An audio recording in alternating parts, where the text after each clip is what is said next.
आपण ऐकत आहात जगद्गुरु तत्वदर्शी संत रामपालजी महाराज यांच्याद्वारे लिखित पुस्तक जगण्याचा मार्ग. विषय पूजा तसेच साधना यातील फरक. प्रश्न, काल ब्रह्म याची पूजा केली पाहिजे की नाही? गीतेतील प्रमाण दाखवा. उत्तर, नाही केली पाहिजे. प्रथम आपल्याला पूजा आणि साधना यामधील फरक सांगतो. भक्ती अर्थात पूजा. जसे आपल्याला माहित आहे की पृथ्वीच्या आत गोड थंड पाणी आहे, ते आपण कसे काय प्राप्त करू शकतो? त्यासाठी कूपनलिकेद्वारे जमीन खोदून छिद्र केले जाते. त्यात बोर म्हणजे लोखंडाचा पाईप टाकला जातो. नंतर हँडपंपची मशीन लावली जाते. तेव्हा ते थंड जीवन प्रदान करणारे पाणी आपल्याला प्राप्त होते. जल हे आपले पूज्य आहे. ते प्राप्त करण्यासाठी जी उपकरणे वापरली तसेच प्रयत्न केला, हे सर्व म्हणजे साधना जाणावी. जर आपण उपकरणांची पूजा करत बसलो तर पाणी प्राप्त करू शकणार नाही. उपकरणांद्वारे पूज्य वस्तू प्राप्त होत असते. इतर उदाहरण, जशी पतिव्रता स्त्री कुटुंबातील सर्वांचा सन्मान करते, सासू सासऱ्यांना आई वडिलांसारखे, नणंदेला छोट्या मोठ्या बहिणीप्रमाणे, दिराला भावजयाला छोट्या मोठ्या भावाप्रमाणे, छोट्या मोठ्या जावांना बहिणींप्रमाणे वागवते, परंतु ती पूजा आपल्या पतीचीच करते. जेव्हा ते वेगळे होतात तेव्हा आपल्या वाट्याच्या सर्व वस्तू उचलून आपल्या पतीच्या घरी घेऊन जाते. इतर उदाहरण, जसे आपल्याला आंबे खाण्याची इच्छा होते, आपल्यासाठी आंबा हे पूज्य आहे. तो प्राप्त करण्यासाठी पैशाची आवश्यकता असते. पैसा साठवण्यासाठी मजुरी, नोकरी किंवा शेतीवाडी करावी लागते. तेव्हा आंब्याचे फळ प्राप्त होते. त्यामुळे आंबा पूज्य आहे आणि इतर क्रिया या साधना आहेत. साध्य वस्तू प्राप्त करण्यासाठी साधना करावी लागते. साधना भिन्न आहे, पूजा अर्थात भक्ती भिन्न आहे, हे स्पष्ट झाले. प्रश्न चालू आहे की काय ब्रह्म याची पूजा करायला हवी? उत्तरात म्हटले आहे की नाही केली पाहिजे. आता श्रीमद भगवत गीतेतील प्रमाण दाखवतो. गीता अध्याय 7 श्लोक 12 ते 15 मध्ये तर गीता ज्ञानदात्याने सांगितले आहे की तीनही गुणांची म्हणजे रजगुण श्री ब्रह्माजी, सत्गुण श्री विष्णूजी आणि तमगुण श्री शिवजी भक्ती व्यर्थ आहे. नंतर गीता अध्याय 7च्या श्लोक 16, 17, 18 मध्ये गीता ज्ञानदाता ब्रह्म याने आपल्या भक्तीने प्राप्त होणाऱ्या गतीला अर्थात मोक्षाला अनुत्तम म्हणजेच निकृष्ट म्हटले आहे. असे सांगितले आहे की माझी भक्ती 4 प्रकारच्या व्यक्ती करतात. 1. अर्थार्थी म्हणजे धन लाभासाठी वेदांनुसार अनुष्ठान करणारे. 2. आर्त म्हणजे संकट निवारणासाठी वेदांनुसार अनुष्ठान करणारे. 3. जिज्ञासू म्हणजे परमात्मा यांच्याविषयी जाणून घेण्यासाठी इच्छुक, ज्ञान ग्रहण करून स्वतः वक्ता बनणारे. ब्रह्म याच्या या तीनही प्रकारच्या पुजाऱ्यांना व्यर्थ म्हटले आहे. 4. ज्ञानी म्हणजे ज्ञानी जाणत असतो की मनुष्य जन्म अतिशय दुर्लभ आहे. मनुष्य जीवन प्राप्त करून आत्मकल्याण करून घेतले पाहिजे. त्यांना हेही ज्ञान होऊन जाते की इतर देवतांची पूजा करून मोक्ष लाभ होणार नाही. त्यासाठी एक परमात्मा यांची भक्ती अनन्य भावाने केल्यास पूर्ण मोक्ष संभव आहे. त्यांना तत्वदर्शी संत न भेटल्यामुळे त्यांनी जसेही वेद जाणले त्याच आधारे ब्रह्म याला एक समर्थ प्रभू मानून यजुर्वेद अध्याय 40 मंत्र 15 मधून ओम नाम घेऊन भक्ती केली, परंतु पूर्ण मोक्ष झाला नाही. ओम हे नाम ब्रह्म साधनेचे आहे. त्याने ब्रह्मलोक प्राप्त होतो, जे की अगोदरच प्रमाणित केले आहे. गीता अध्याय 8 श्लोक 16 मध्ये म्हटले आहे की ब्रह्मलोक पर्यंत सगळे लोक पुनरावर्तीमध्ये आहेत. अर्थात ब्रह्मलोकी गेलेले साधक सुद्धा पुन्हा परतून संसारात जन्म मृत्यूच्या चक्रात पडतात.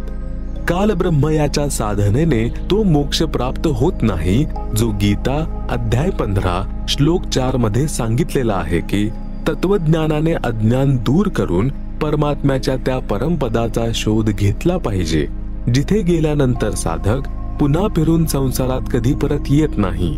गीता अध्याय 7 श्लोक 18 मध्ये गीता ज्ञानदात्याने म्हटले आहे की हे ज्ञानी आत्मा जे 4थ्या क्रमांकाचे ब्रह्मसाधक म्हटले जातात आहेत तर उदार अर्थात प्रामाणिक, परंतु हे तत्वज्ञानाच्या अभावाने माझ्या अनुत्तम गतीतच स्थित राहिले. गीता ज्ञानदात्याने त्याच्या साधनेने प्राप्त होणाऱ्या गतीला देखील अनुत्तम म्हणजेच निकृष्ट म्हटले आहे. म्हणूनच ब्रह्मपूजा करणे सुद्धा योग्य नाही. कारण एक चूणक नामक ऋषी ज्ञानी आत्मा होता. त्याने हजारो वर्षे ओम नामाचा जप आणि हठयोग केला. त्यामुळे त्याला सिद्धी प्राप्त झाल्या. ब्रह्मची साधना केल्याने जन्म मृत्यू स्वर्ग नरक हे चक्र सदा सुरूच राहील. कारण की गीता अध्याय 2 श्लोक 12, गीता अध्याय 4 श्लोक 5 व गीता अध्याय 10 श्लोक 2 मध्ये गीता ज्ञानदाता ब्रह्म याने म्हटले आहे की अर्जुन, तुझे आणि माझे अनेक जन्म झाले आहेत. तू नाही जाणत, मी जाणतो. तू मी तसेच हे सर्व राजे लोक अगोदरही जन्मले होते, पुढेही जन्मतील. तू असे विचार करू नको की आपण सर्व आता जन्मलो आहोत. माझी उत्पत्ती महर्षीजन आणि या देवता जाणत नाहीत, कारण की हे सर्व माझ्यापासूनच उत्पन्न झालेले आहेत. यावरून स्वसिद्ध आहे की जर गीता ज्ञानदाता ब्रह्म सुद्धा जन्म घेतो, मरण पावतो, तर मग याचे पुजारी अमर कसे होऊ शकतील?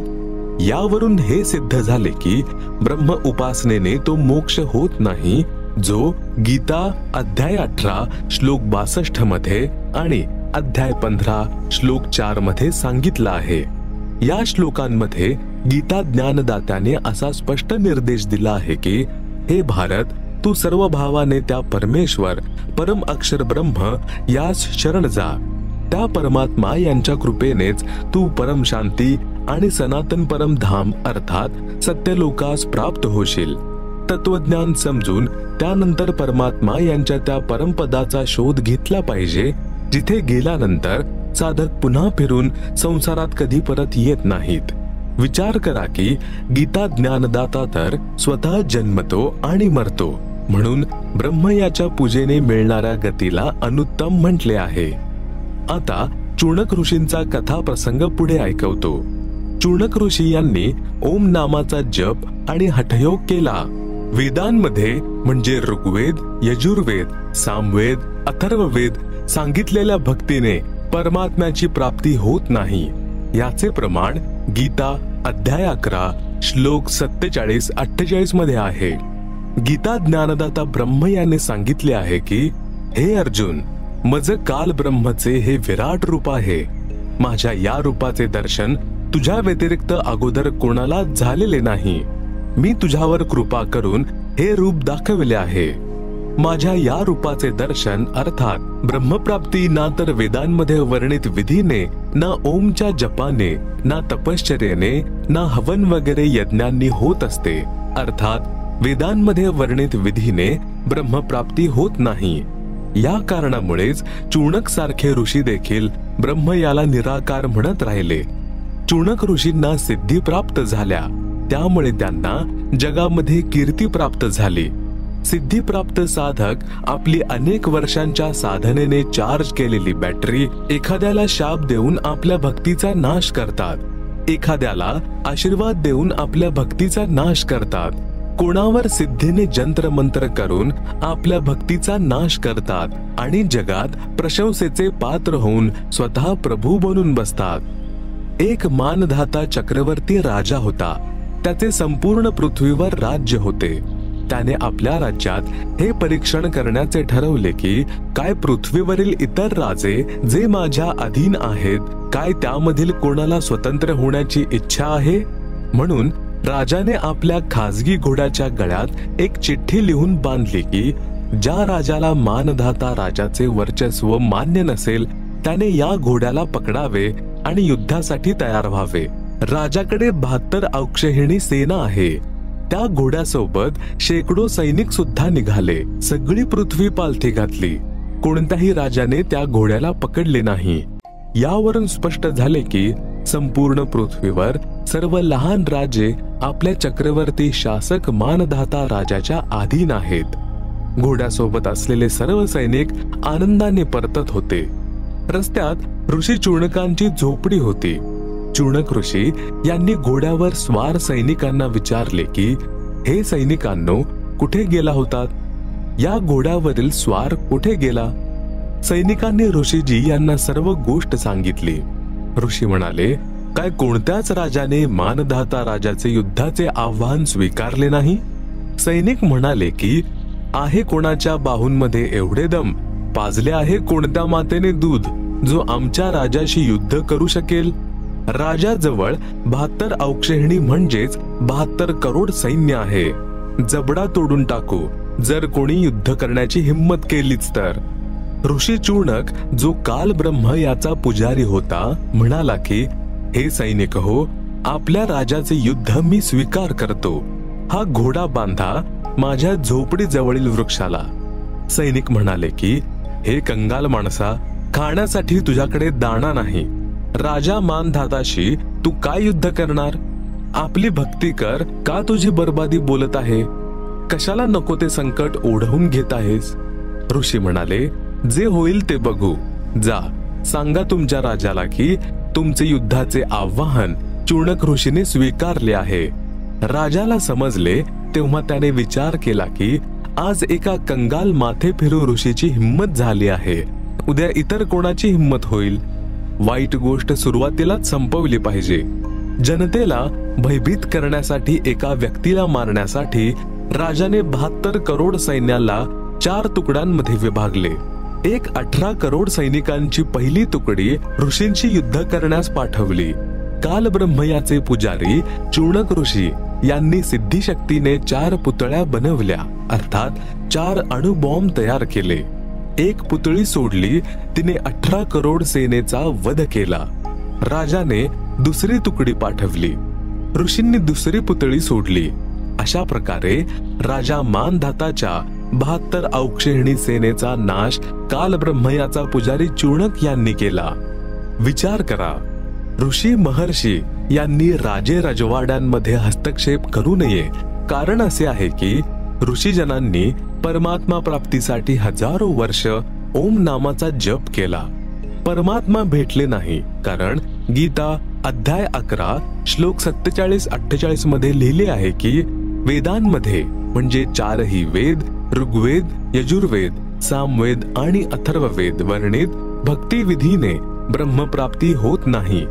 यामुळे यातून ऋषींमध्ये सिद्धी प्रकट होतात. अज्ञानतेमुळे त्याच चक्रव्यूहाला ते ऋषी भक्तीमधील फळ यश मानून बसले, ज्या कारणाने भक्ती करून सुद्धा ते पद प्राप्त करू शकले नाही, जेथे गेल्यानंतर पुन्हा जन्म होत नाही, कारण यांना तत्वदर्शी संत भेटले नाही. सूक्ष्म वेदात सांगितले आहे की, कबीर, गुरुबिन काहू न पाया ज्ञाना, जो थोथा भूस चढ़े मूढ़ किसाना. गुरुबिन वेद पढ़े जो प्राणी, समझे न सार रहे अज्ञानी. गरीब 72 क्षौणी खा गया, चूर्णक ऋषीश्वर एक. देह धारे जोरा फिरे, सबही काल के भेष. भावार्थ, तत्वदर्शी संत गुरु न भेटल्याने जी साधना साधक करतात ती शास्त्रविधी त्यागून मनमाने आचरण असते, ज्यामुळे कोणताही लाभ साधकाला होत नाही. गीता अध्याय 16 श्लोक 23-24 मध्ये प्रमाण आहे की, हे भारत, जो साधक शास्त्रविधीचा त्याग करून मनमाने आचरण करतो त्याला ना तर सुख मिळते, ना सिद्धी प्राप्त होते आणि ना तर त्याची गती अर्थात मोक्ष होतो. यावरून तुझ्यासाठी शास्त्र हेच प्रमाण आहे की कोणती साधना केली पाहिजे आणि कोणती करू नये. गुरु विना अर्थात तत्वदर्शी संता विना पाहिजे तर वेद वाचत राहा, पाहिजे तर त्यांना कंठस्थही करा. जसे पूर्वीचे ब्राह्मण वेदांमधील मंत्र पाठ करत होते. जो 4ही वेदांचे मंत्र पाठ करत होता तो चतुर्वेदी म्हणवला जात होता. जो 3 वेदांचे मंत्र पाठ करत होता तो त्रिवेदी म्हणवला जात होता. परंतु त्यांना वेदांच्या गूढ रहस्यांचे ज्ञान नसल्यामुळे ते ऋषीजन वेद वाचून घोटून सुद्धा अज्ञानी राहिले. सूक्ष्म वेदात सांगितले आहे की पीठ मनुखा दाख लदी है, ऊंट खात बबूल। भावार्थ आहे की पूर्वीच्या काळी वाळवंटात उंटाच्या पाठीवर मनुके द्राक्ष टाकून घेऊन जात होते।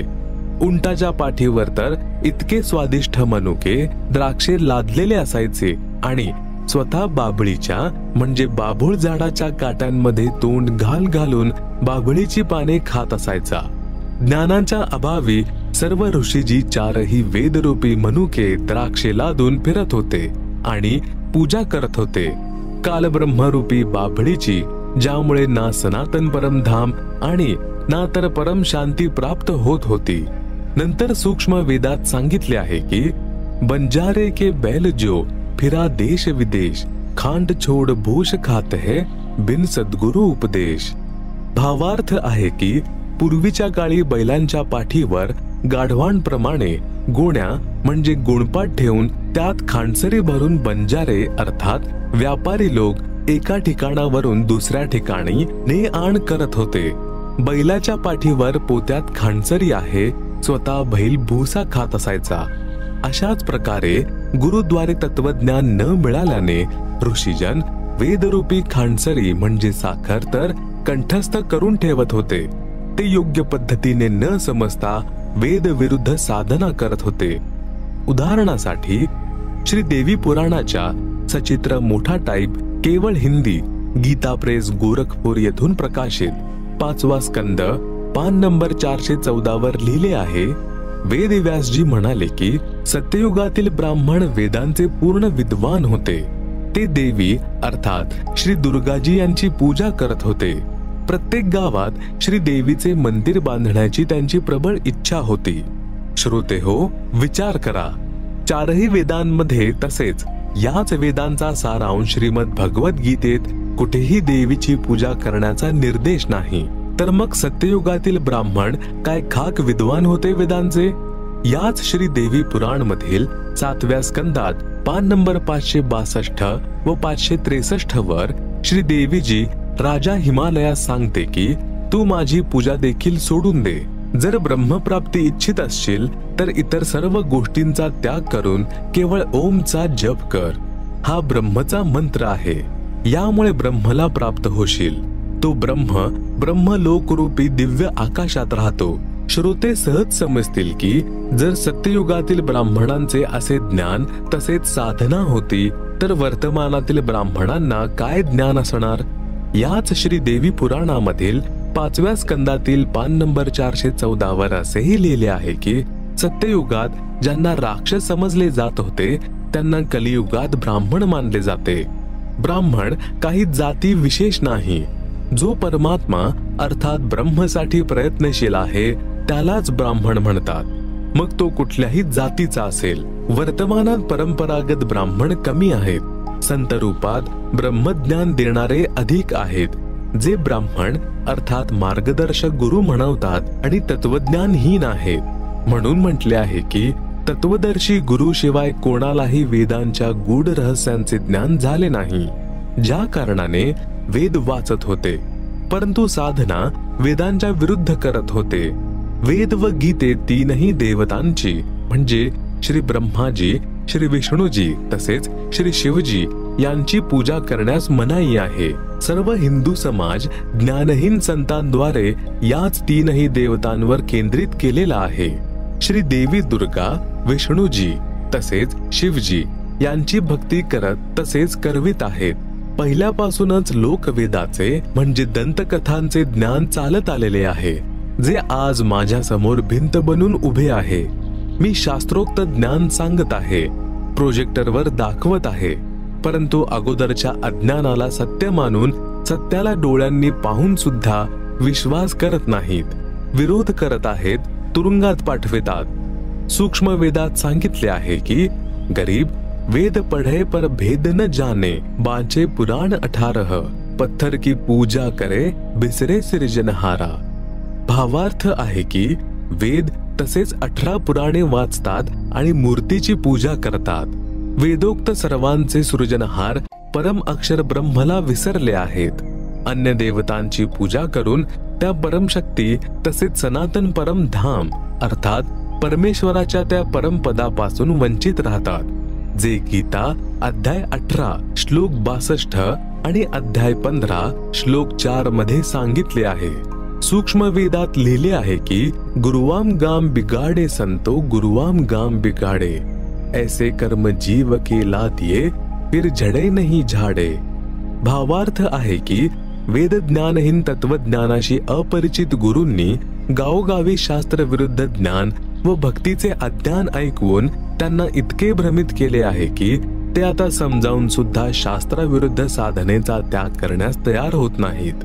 गीता अध्याय 16 श्लोक 23 मध्ये लिहिले आहे की शास्त्रविधीचा त्याग करून मनमानी आचरण करण्याने ना तर सिद्धी प्राप्त होते, ना सुख प्राप्त होते आणि ना गती होते, अर्थात व्यर्थ साधना आहे। दुसऱ्या बाजूला आपण चूर्णक ऋषींच्या कथेत ऐकले की ऋषी चूर्णकजी यांना सिद्धी प्राप्त झाल्या। श्रोत्यांनी असे समजून घेतले पाहिजे की सिद्धी ही फक्त भक्तीमुळे आपोआप प्राप्त होणारी वस्तू आहे। जसा जवाचा सुद्धा भुसा म्हणजे तुडा असतो, ज्यात अनेक तुसे म्हणजे काड्या असतात। पशुने खाल्ले तर तोंडात जखमा होतात। कालब्रह्मच्या भक्तीने अशा सिद्धी प्राप्त होतात जी चूर्णक ऋषीजी यांना प्राप्त झाली। जी शास्त्रविधीनुसार भक्ती केल्याने सिद्धी प्राप्त होते ती गव्हाचा भुसा म्हणजे कुमार गवंडा समजा, जो पशूंसाठी उपयोगी तसेच खाण्यासाठी सुगम असतो। भावार्थ आहे की शास्त्रविधीनुसार साधना न केल्याने ज्या सिद्धी प्राप्त होतात त्या साधकाला नष्ट करतात, कारण की अज्ञानीपणातून ऋषीजन त्यांचा उपयोग करून कोणाचे नुकसान करतात, कोणाला आशीर्वाद देऊन आपल्या भक्तीची शक्ती जी ओम नामाच्या जपाने होते ती समाप्त करून पुन्हा रिते होतात। जसे ऋषी चूर्णकजी यांनी मानधाता चक्रवर्ती राजाच्या 72 करोड सेनेचा नाश केला, आपल्या भक्तीची सिद्धी देखील गमावली। सूक्ष्म वेदात म्हटले आहे की गरीब 72 क्षौणे क्षय करी, चूर्णक ऋषीश्वर एक, देह धारे जोरा फिरे सबही काल के भेष। भावार्थ ऋषींमध्ये सर्वश्रेष्ठ ऋषी चूर्णकजी यांनी 72 करोड सेनेचा नाश केला। हे दिसतात तर महात्मा, परंतु जेव्हा यांच्याशी संपर्क येतो तेव्हा जाणवतात ते सापासारखे क्षुल्लक गोष्टीवरून शाप देणे, कुणाशी विनाकारण भांडण ओढून घेणे यांच्यासाठी सामान्य गोष्ट असते।